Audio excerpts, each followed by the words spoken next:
ഒത്തിരി സ്വപ്നങ്ങൾ സീരിയലിൻ്റെ ഏറ്റവും പുതിയ പ്രൊമോ റിവ്യൂയിലേക്ക് എല്ലാ കൂട്ടുകാർക്കും സ്വാഗതം. അങ്ങനെ വസുന്ധരയുടെ വീട്ടിൽ നിന്നും പിണങ്ങിപ്പോയ രാഹുലിനെ കാണാനും അതുപോലെ പിന്നെ പിണക്കം മാറ്റാനുമായിട്ട് അഞ്ജു രാഹുലിനെ കാണാൻ പോകുന്നുണ്ട്. എന്നിട്ട് രാഹുലിനോട് പറയുന്നുണ്ട്, ഇനി എന്നും രാഹുലിനോടൊപ്പം ഞാൻ എന്നും കാണുമെന്നും പറഞ്ഞുകൊണ്ട് രാഹുലിനെ ചേർത്ത് പിടിക്കുന്നുണ്ട്. ആ സമയം രാഹുലിൻ്റെ പിണക്കമൊക്കെ മാറുന്നുണ്ട്. എന്നാൽ ഇതേ സമയമാണെങ്കിൽ വർഷയുടെ രണ്ടാനച്ഛനായ രാഘവൻ വീണ്ടും പേപ്പർ സൈൻ ചെയ്യിക്കാനായിട്ട് വരുന്നുണ്ട്. അതേസമയം വർഷ ജോലിക്ക് പോകുന്ന സമയത്ത് കൂട്ടിന് അഭിരാമി ഉണ്ടായിരുന്നു. അതുകൊണ്ട് തന്നെ അഭിരാമി ഈ പേപ്പറെല്ലാം എടുത്ത് വായിച്ചു നോക്കുന്നുണ്ട്. വായിച്ചു നോക്കിയ അഭിരാമിക്ക് ഒരു കാര്യം മനസ്സിലാകുന്നുണ്ട്, ഇതിലൊരു ചതി ഒളിച്ചിരിപ്പുണ്ടെന്ന്. അതേ സമയം തന്നെ അഭിരാമി ആ പേപ്പർ മേടിച്ച് കീറിക്കളയുന്നുണ്ട്. ഈ സമയത്ത് രാഘവനാണെങ്കിൽ വളരെയധികം ദേഷ്യം വരുന്നുണ്ട്. സമയം അഭിരാമി പറയുന്നുണ്ട്, നിന്നെ പറ്റിച്ച് നിനക്ക് കിട്ടുന്ന വീടും പൈസയും എല്ലാം ഇയാൾ സ്വന്തമായി കൈക്കലാക്കാൻ വേണ്ടി നിന്റെ ഒപ്പ് മേടിക്കാൻ വേണ്ടിയാണ് വന്നിരിക്കുന്നതെന്ന കാര്യം വർഷയെ പറഞ്ഞ് മനസ്സിലാക്കുന്നുണ്ട്.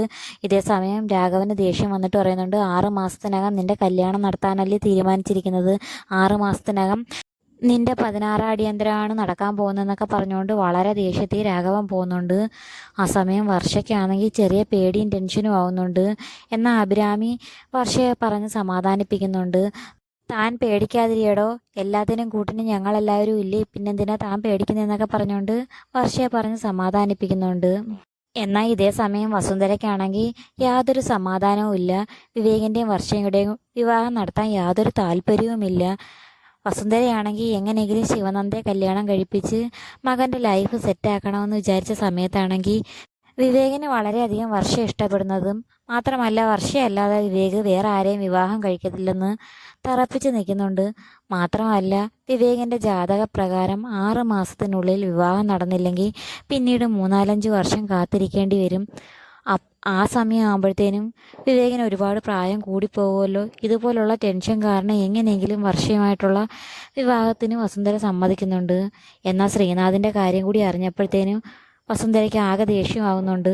ഈ സമയം ധനപാലനാണെങ്കിൽ വസുന്ധരയുടെ ദേഷ്യം മാറ്റാനായിട്ട് വസുന്ധരയോട് പറയുന്നുണ്ട്, വർഷയുടെ ജാതകം നോക്കിയ സമയത്ത് എനിക്ക് മനസ്സിലായത് വർഷയുടെ ജീവിതത്തിൽ ഒരു പുരുഷനെ കാണുവോളെന്നാ എന്നൊക്കെ പറഞ്ഞ് സമാധാനിപ്പിക്കാൻ ശ്രമിക്കുന്ന സമയത്ത് വസുന്ധര വളരെയധികം ദേഷ്യത്തിൽ ധനപാലനോട് ചോദിക്കുന്നുണ്ട്, ആ പുരുഷൻ ആരായിരിക്കുമെന്നാണ് ഞാൻ ചോദിക്കുന്നത്, ശ്രീനാഥാണോ വിവേകാണോ എന്നാണ് ചോദിക്കുന്നതെന്ന് പറഞ്ഞുകൊണ്ട് വസുന്ധര വല്ലാതെ ദേഷ്യപ്പെടുന്നുണ്ട്.